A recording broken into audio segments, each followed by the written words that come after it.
Hello， 大家好，说来就来，我是倩倩，欢迎来到我的频道。今天呢，我们要聊聊关于如果我所快乐的事情呢，无法让我在社会生存，应该怎么办？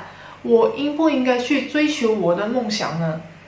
我在上几期的影片有提起过，高我的声音呢是会通过你快乐和兴奋的感觉，意思就是通过正面的感受来向你传达你内在所向往的人生决定。问题是人人都想活得快乐，但是我们同时会顾虑，如果我们选择去做我们快乐的事情的时候，我们总是会被现实的种种局限给压垮，它捆绑了我们人生所向往的决定。这就是三维游戏的乐趣。每当有一个信息出现的时候，总会有另外一个阻碍情况，让人无法去突破或跨越，特别的矛盾，经常被这个三维世界给耍得团团转。说起来容易，但是做起来真的很难。人们都说我们都想活得快乐，但是也要先喂饱肚子啊。所以我们今天就来更深入的探讨，如何不被世界的局限下活出自己想要的样子。如果你认为去做让你快乐的事情会无法维持你的生活，很显然你依然被锁在小我的框架里，无法跨越自己。其实很简单，你没有自信，你觉得如果你去做让你快乐的事情，你未必会成功，你不想冒这个风险。我们人所定义的成功，不就是通过付出之后所换来的金钱、社会地位、名誉等等的东西，必须要有利益上的回馈，我们才能归类我们所做的事情有价值。这就是小我的思维模式。小我的视角是比较狭隘的，它的成功和失败的标准其实很简单，它是通过金钱数目的衡量，以及必须得到社会的认可，他才能感受到他所做的事情呢是有意义的。这就是三维意识所感知到的东西，会把自己的人生选择交托给外在的条件来决定。为什么呢？因为这世界里所有的东西都需要钱。小我的逻辑其实很简单，他认为只要有钱呢，他就可以随心所欲去过他想要的生活，只要有钱呢，他的人生就会圆满。但是这是真的吗？我们看社会所演变的模样，许多的人呢，为了赚钱到底牺牲掉了多少的东西？他们牺牲掉了他们的快乐，他们的健康，他们的青春，他们的梦想，他们的自尊。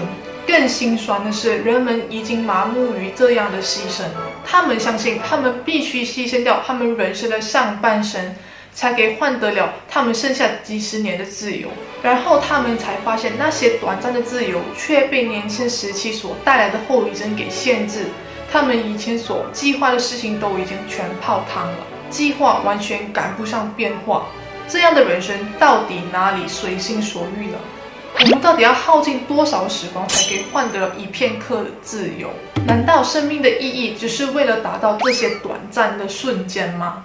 当然不是。如果生命的规则被设计成这副模样，灵魂会想来体验吗？他好好在他的源头自由自在无忧无虑，为什么还要来这样的地方？因为生命的实相根本不是这副的模样。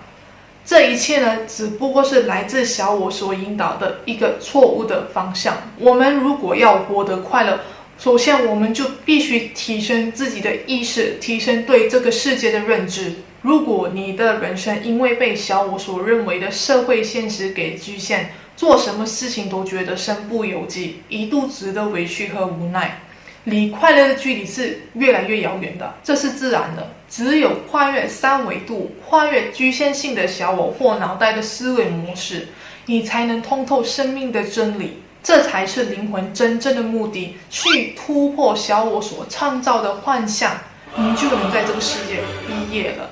做你快乐的事情，绝对不会让你无法生存。当你做你快乐的事情的时候，根本没有所谓失败的存在。你认为你会失败，因为这是来自你小我的信念，他认为你没有赚到钱，没有得到人的认可。但事实不是这样的，你的价值绝对不是通过金钱数目或者是别人的去向来决定的。每场经历的背后都带有神圣的意义。其实宇宙要把1个亿送到你的面前，对他来说是一件非常简单的事情，但是他为什么不呢？世界没有所谓的定律说你必须要付出多少的努力，付出多少的时间，你才可以成功啊，赚很多钱。每个人的过程都是不同的，因为每个人需要成长的课题都不一样。你只需要知道，无论你面临什么样的情况，其实都是来自你高我最美好的安排，都是为了让你去成长，成为更好的自己。因此大夏说过，当你在做你快乐的事情的时候，你要对结果绝对的保持零预期的态度，不要去对你的现状贴上任何的标签或评论，因为你的脑袋是无法预测到你的高我所为你安排的下一步。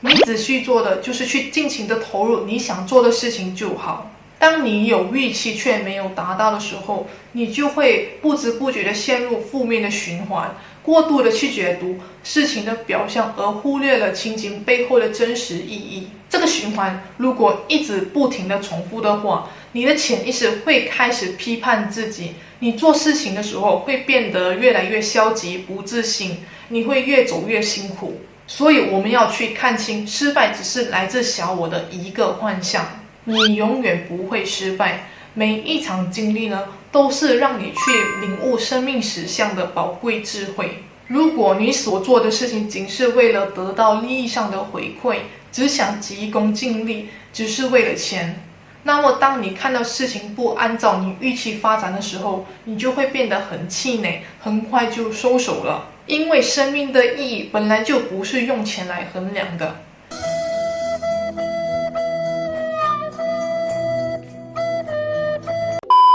至于生存的问题，其实在你做你快乐的事情，去符合你高我声音的时候，这些问题高我会替你打点，高我是会支持你去做你想做的事情的。当你的时机到的时候，你就会发现到你所需要的东西已经完美的摆在那里，等待你去开始。你会感受到真的时间地利人和。如果高我看见你需要的时候，那你需要的东西自然会流进你的生活里。只要你需要的，绝对会出现在你的生活。当然它未必是以单一的金钱形式流动，它是多元性的。它可能来自别人送的水果，路过小孩的一个微笑，刚好收到的生日礼物，或者帮你提起重物的好人。这些例子就是我所感触到的。高我不是局限在某个特殊情况或者是戏剧化的发展才会出现，它的存在总会隐藏在你生活的细节点点滴滴，等待你去认出，你就会感受到它一直就在你身边。不觉得很感动吗？这也代表着，如果你想要的却没有得到，很可能是因为那个时机还不适合当下的你，或者是你其实根本不需要它。你觉得你需要那个东西，其实是你的小我认为它需要。你绝对不会错过任何你真正需要的东西。当我看破这一点的时候，我对未来也就不那么执着了，让一切随缘。我们也经常听说，当人去追求他们的梦想的时候，通常的下场都会非常的惨，他们必须面临巨大的风险，万一失败的话，会没钱啊，没地方住或怎样的。但是这些也只是我们听说。说真的，在现实中，我确实听说过那些追求他们梦想的人们呢，在他们实践这些的过程，他们确实会面临不少的挑战，以及面临过人生低潮期。但是没有见过有谁的人生结局因此而变得落魄，或者是面临生存的危机直到他的生命结束。反倒见过不少例子，那些熬过人生低潮期的人们最终找到了自己的人生舞台。这位心灵导师艾克哈特，你们认识他吗？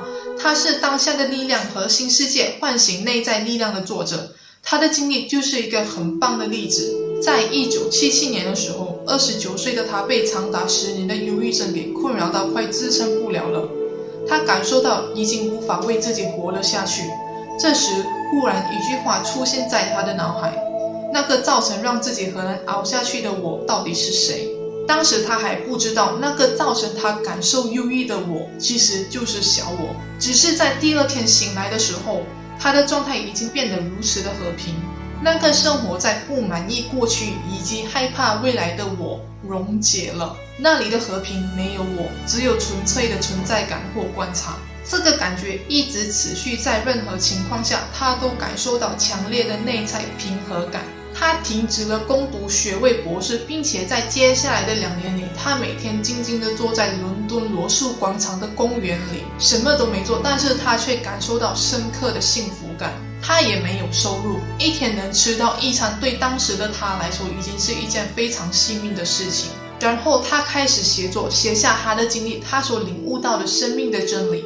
据他在新世界里描述，当时的他身上1分钱都快没有了，他把剩余的积蓄都拿去买了彩票，结果得到了1000块。这笔钱足够让他支撑他的生活一阵子。然后《当下的力量》这本书就顺利的诞生在市面上。在2000年，这本书在《纽约时报》销售第1，至今已经被翻译有30多种文字，畅销全球200多万册。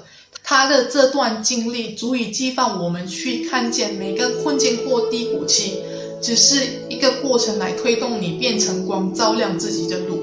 当你体会到这一点，你就不会害怕未来。每件经历的表面下都有我们不知晓的光明在背后照耀着你。在我们的眼里，可能他的经历对我们来说是一段非常低谷的时期，但是对他自己来说，他在那段时期其实是感到非常的和平幸福的。